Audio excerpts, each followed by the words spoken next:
เป็นยังไงหนาวบ่เนาะหนาวเนาะบ่มีเงินซื้อเสื้อผ้าวันนี้ก็คือบำตากับมาเยี่ยมมายามเจ้าก็มี FC หลายๆคนถามว่าสาวแก้วนี่เว้าแท้บ่ว่าฮักผู้บ่าวอายุ60ได้แท้ได้เอหลีบ่น้องน้องบ่ได้ตัวบ่บ่บำตาก็มาเยี่ยมมายามน้องแล้วก็มีผู้ใหญ่ใจดีสงสารน้องขอช่วยน้องซื้อแผ่นเฟิร์สให้ลูกชายเพิ่นได้จักปีเลยลูกเจ้านะ6 เดือน 6 เดือนบ่ฮอดปีเนาะขอบใจผู้ใหญ่ใจดีเด้อความเจ็บอย่าให้ได้ความไข่อย่าให้มีอยากไปหาเงินเองแต่ไปบ่ได้อ๋อลูกยังน้อยเนาะใครเหมือนว่าเจ้ามักแท้นี่เจ้าจะเอาเท่าใดแท้ก็ดองอันนั้นก็ยังบ่ฮู้ถามแม่ก่อนถามแม่ก่อนอ้ายขอถามได้บ่น้องได้ความพันน้องตอนนี้จะได้หยังคือสีเงาๆแท้อยากได้สังกะสีเพื่อนครัวอ๋อเพื่อนหลังนี้บ่น้องปอทุกคนเลยเพราะว่าเพื่อนหลังนี้ก็อยู่บ่ได้เนาะเป็นปองลายเนาะความพันที่2จะได้หยังต้องการครูต้องการครูบ่อ๋อยังมีคนฮักอยากมีคนดูแลโดยสมมุติว่าจะว่าต้องการครูจะเว้าแท้หรือว่าจะเว้าเล่นเว้าแท้เนาะเป็นเรื่องจริงเนาะถ้ามีคนมักก็ทักได้เนาะชื่อเพจน้องว่าจังได๋สาวแก้วรุ่นใดหับได้ก็ได้รุ่นใดก็ได้เนาะหับได้เนาะแค่จริงใจก็พอ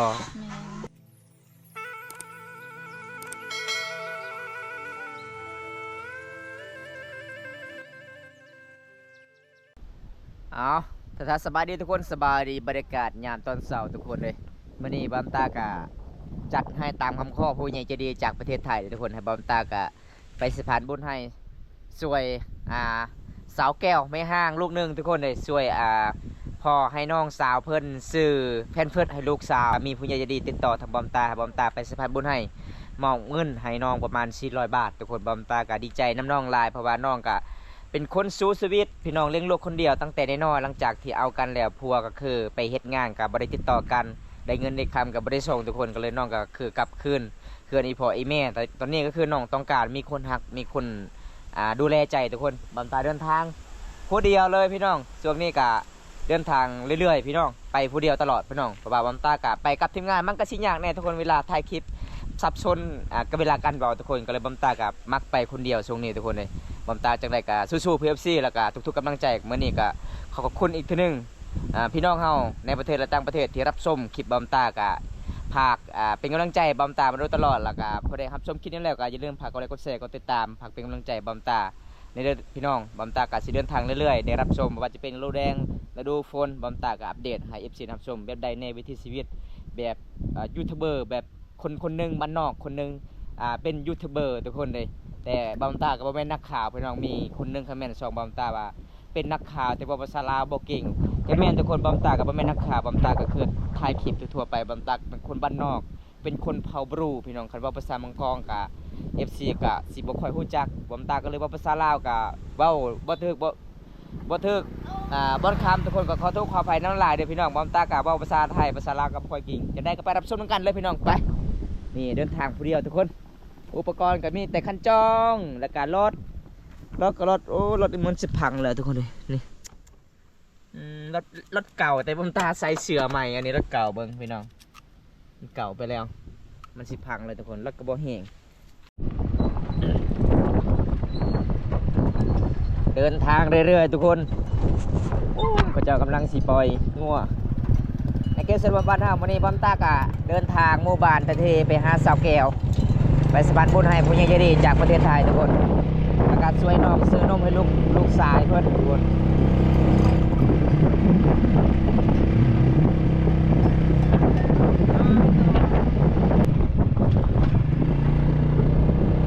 อันนี้ก็คือหมู่บ้านตะกอพี่น้องอีกยัง3หมู่บ้านกับสิได้ฮอดหมู่บ้านของน้องเลยทุกคนตาเดินทางเรื่อยๆเลยช่วงนี้พี่น้องไปสะพานบุญให้ผู้ใหญ่ใจดีตลอดเลย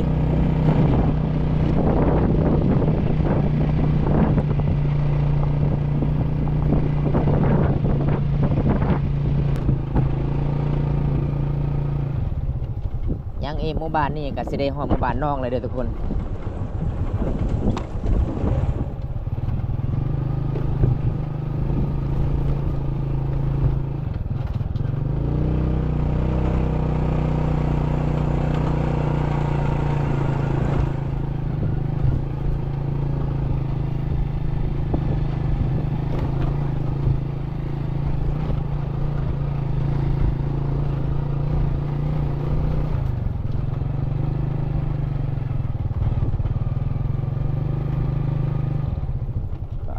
สิเงียบเลยมื้อนี้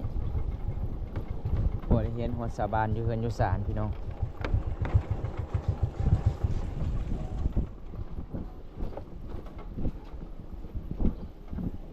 อันนี้ก็คือเป็นเขตชนบทเป็นหมู่บ้านที่นอกจากตัวเมืองเลยทุกคนหมู่บ้านนี้เวลาเฮาการเดินทางกับแต่เมืองนองก็ตกประมาณ10กิโลเลยทุกคนเลย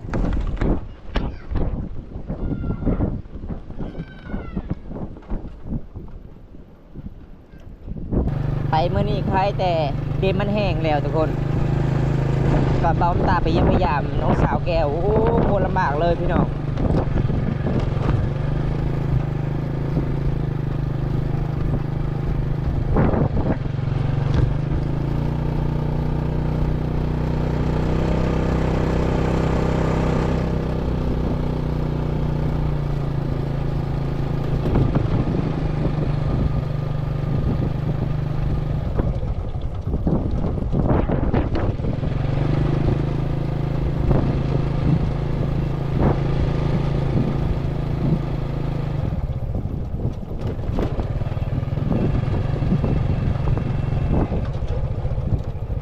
ว้าวทุกคน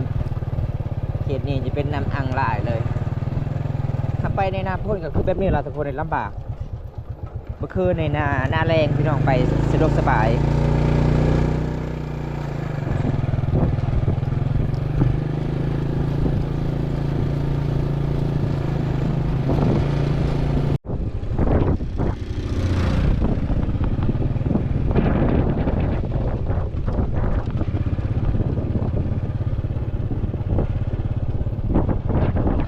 ทุกคนตอนสุดก้อนก็อยู่จุดนี้แหละพี่น้องบอมตากับเกือบบ่รอดเลยมันตกทางนี้ทุกคนก็ยังฝนตกในไปไม่ได้เพราะว่าเมื่อนี้แดดแห้งก็เลยไปสบายอยู่ใครอยู่พี่น้องเมื่อนี้มันสปะรังกระจอกเป็นตาสะอ้อนลายเลยกระจอกปลูกทุกคน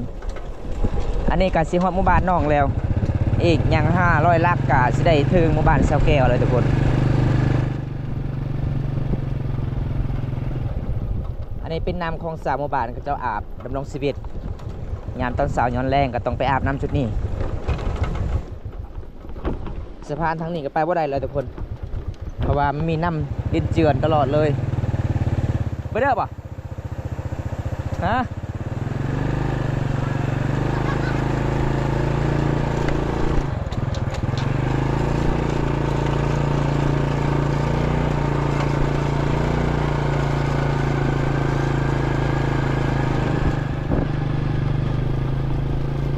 พอสิฮอดหมู่บ้านน้องก็ได้เห็นสาวบ้านออกแต่บ้านหาอยู่หากินไปหาเฮ็ดหาพุดจีรอยังต่างๆอันนี้คือเราเข่าเด้อทุกคนเราเข่าเจ้าตังนอกจากบ้านเราเข่าเดี๋ยวไปหาน้องก่อนน้องสิอยู่เฮือนหรือบ่มื้อนี้บอมตาไปแบบหลักๆเลยทุกคนบ่ได้โทรหาน้องบ่ได้นัดกับน้องเลย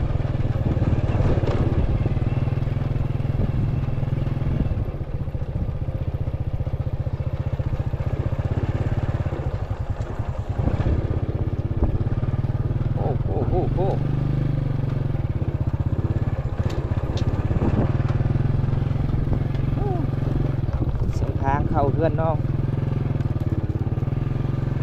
โอ้โอ้โอ้โอ้โอ้โอ้โอ้โอ้โอ้โอ้ไปบ่ได้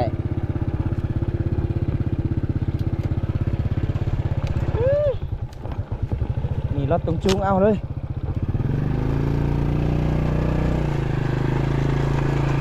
อันนี้เข้าเพื่อนน้องนะทุกคนเส้นทางเข้าเพื่อนน้อง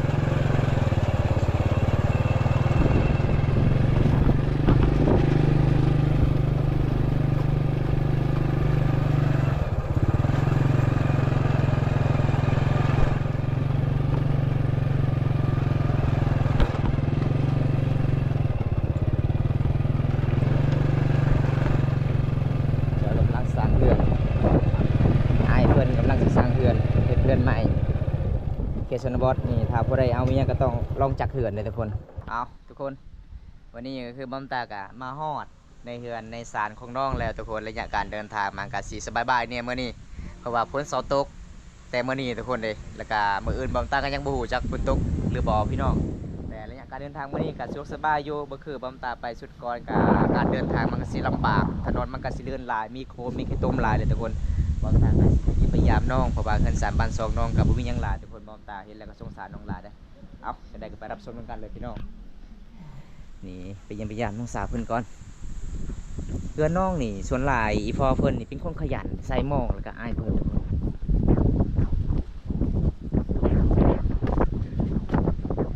มาสภาพเพื่อนน้องสาวเพิ่นเอาบ่ได้มางามแท้ไอ้ยังจะนอนอยู่นี่บ่สาวแก้ว แม่นอนอยู่ห้องนอนเอื้อย มี FC ว่าโอ้ยติดต่อเพจสาวแก้วเลยเด้ออยากได้เพจสาวแก้วเลยวันนี้บำตากระซองให้มี FC หลายๆคนแล้วพี่น้องไงเขาเจ้าทักจักเขาเจ้าคนหาได้หรือบ่เด้อพี่น้องเพราะว่าเพจน้องเป็นภาษาลาวสาวแก้วเป็นภาษาลาวชุดกองก็จะเป็นน้ำนี่แต่จุดนี้แหละพี่น้องน้ำตกตลอดเลยเวลาฝนตกแล้วมีไก่มาขายจุดนี้วันนี้ก็มาเยี่ยมพยายามน้องคือเก่าเด้อทุกคนเอ้ยงามเนาะวันนี้แต่งตัวเนาะ สบายดีเอซีก่อนเด้อ สบายดี นี่พี่น้องวันนี้ก็คือน้องก็งามขึ้นเด้ ถ้ามีคนเลี้ยงซอยลูกก็ให้งามเลยทุกคนเลยขนาดเพื่อนเลี้ยงลูกคนเดียวเด้หาเงินหาคำซื้อเพื่อนๆให้ลูกแน่ซื้อนมแน่ทุกคนเป็นยังไงหนาวบ่น้อง หนาว หนาวเนาะบ่มีเงินซื้อเสื้อผ้า บ่มี อ๋อวันนี้ก็คือบำตากับมาเยี่ยมมายามเจ้าก็มี FC หลายๆคนถามว่าสาวแก้วนี่เว้าแท้บ่ว่าฮักกูบ่าวอายุ60ได้ แท้ได้ เอลี่บ่น้อง แม่ น้องบ่ได้ตัวบ่ บ่ โอ้คันสมมุติว่ามีคนมักนี่ก็เจ้าสิพาลูกชายบ่ แม่ ใส่ชุดผู้หญิง สิพาลูกชายไปอยู่น้ำเนาะ ให้เพิ่นใหญ่ก่อน ให้ใหญ่ก่อนสมมุติว่าคันมีคนมักตอนนี้ก็คุยก่อนคุยให้ลูกใหญ่ๆก็คือเอากันได้เนาะโอ้ทุกคนวันนี้ก็คือบำตากามาเยี่ยมมายามน้องแล้วก็มีผู้ใหญ่ใจดีสงสารน้องขอสวยน้องซื้อเพิ่นเฟิดให้ลูกชายเพิ่นได้จักปีเลยลูกเจ้านะ 6 เดือน 6 เดือนบ่ฮอดปีเนาะ แม่น โอ้พี่น้องเอ้ยสงสารน้องหลายเลยวันนี้กับบอมตากาเขาขอบคุณอีกเทีนึงผู้ใหญ่ใจดีที่มีความเมตตาสงสารน้องซื้อเรือน้องมอบเงินซื้อให้น้องน้องซื้อเพิ่นเปิดลูกสาวเพิ่นประมาณ400 บาททุกคน400 บาทแล้วก็ทางหานฮัก50 บาทบอมตากาสแลกเปลี่ยนเงินลาวกันยังเหลือประมาณ 240,000 กีบเอาต้องนับลงเบิ่งเนาะนับก่อน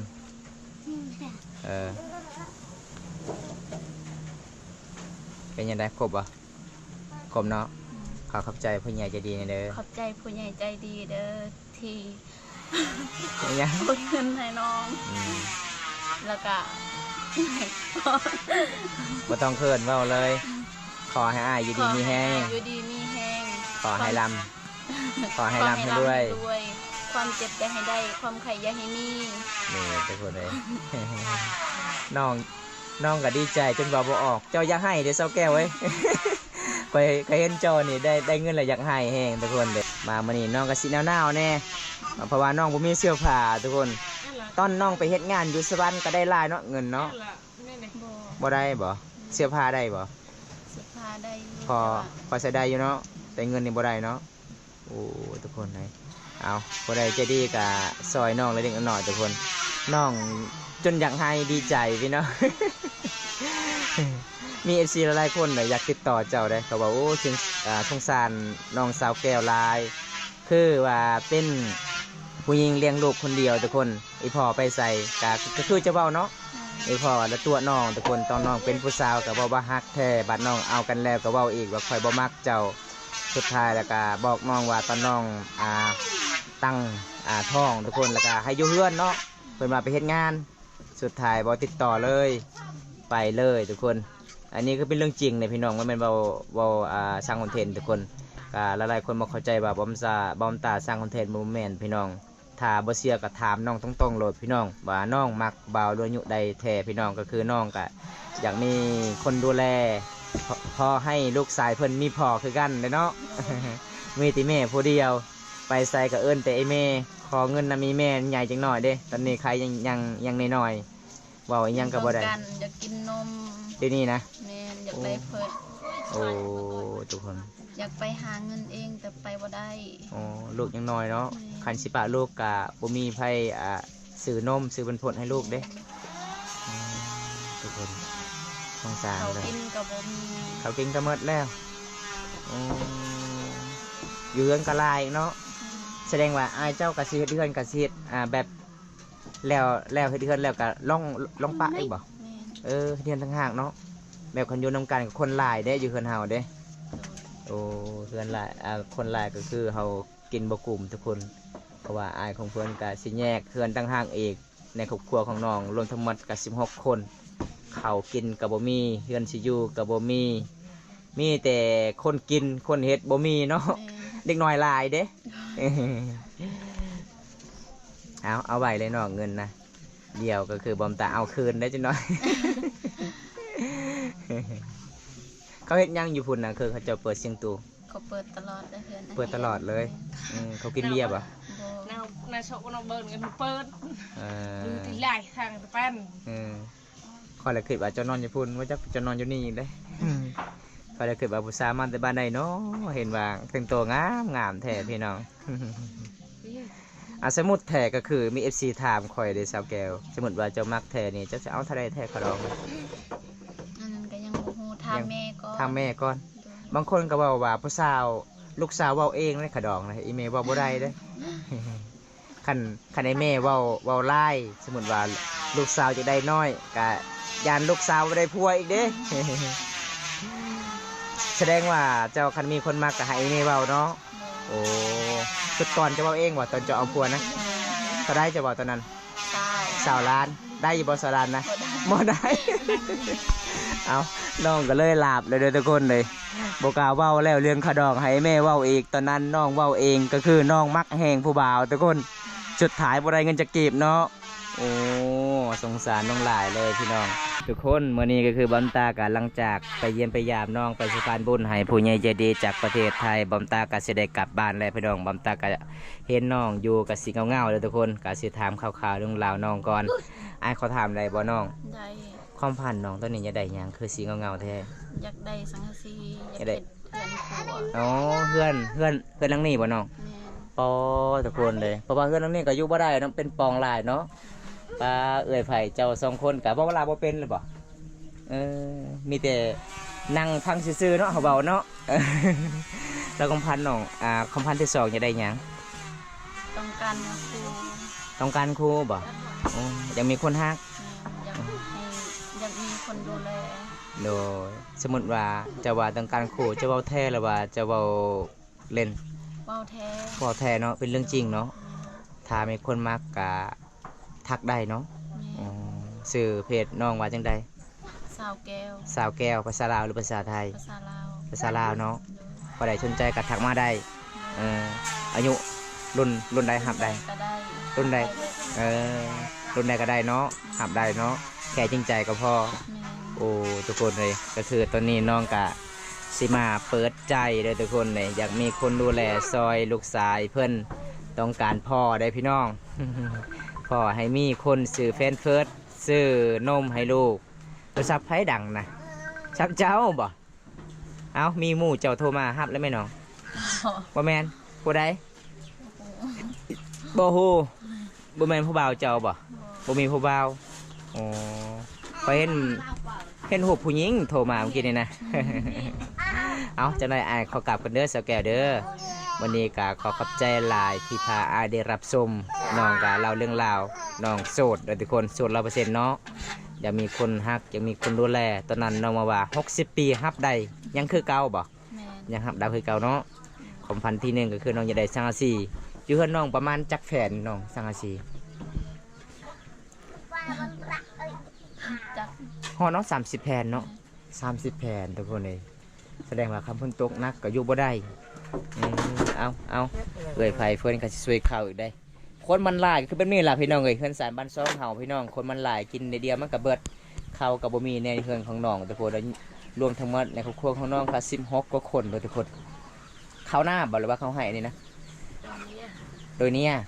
โดยเนี่ยคือนะข้าวหน้าเด้อทุกคน เพิ่นก็เว้าภาษา